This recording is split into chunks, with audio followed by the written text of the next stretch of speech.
బాలయ్య రికార్డులు break. Box office Sheikh చేసిన megastar mass జాతర.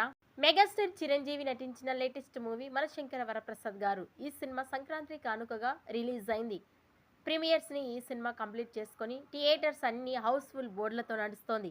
అనిల్ రావుపూడి దర్శకత్వంలో వచ్చిన ఈ సినిమాలో చిరంజీవి హీరోగా నటించగా నయనతార హీరోయిన్ గా మెరిపించింది. విక్టరీ వెంకటేష్ ప్రత్యేక పాత్రలో సందడి చేశారు. ఇక ఈ సినిమాపై పాజిటివ్ రెస్పాన్స్ వస్తోంది. ఇక ఈ సినిమాను జనాలు ఎగబడి చూస్తున్నారు.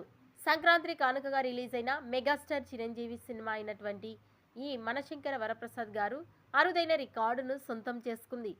బాలయ్య నటించిన అఖండ 2 ఓవర్సీస్లో నమోదు చేసిన రికార్డును మనశంకర వరప్రసాద్ గారు బ్రేక్ చేసినట్లు తెలుస్తోంది.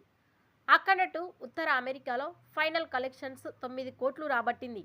అయితే మెగాస్టార్ చిరంజీవి హీరోగా చేసిన మనశంకర వరప్రసాద్ గారు ప్రీమియర్స్ ద్వారానే 11 కోట్లు రాబట్టడం గమనార్హం. దీంతో ఈ కలెక్షన్స్ చూసి ఇండస్ట్రీ పెద్దలు కూడా షాక్ అవుతున్నారు. ఈ వేవ్ ఇలాగే కొనసాగితే మనశంకర వరప్రసాద్ గారు సినిమా బాక్సాఫీస్ దగ్గర రికార్డు కలెక్షన్స్ ఇంకా ఎన్ని కొల్లగొడుతుందా అనే టాక్ నడుస్తోంది. ఇక ఈ వీడియోపై మీ అభిప్రాయాన్ని కామెంట్స్ రూపంలో తెలియజేయండి.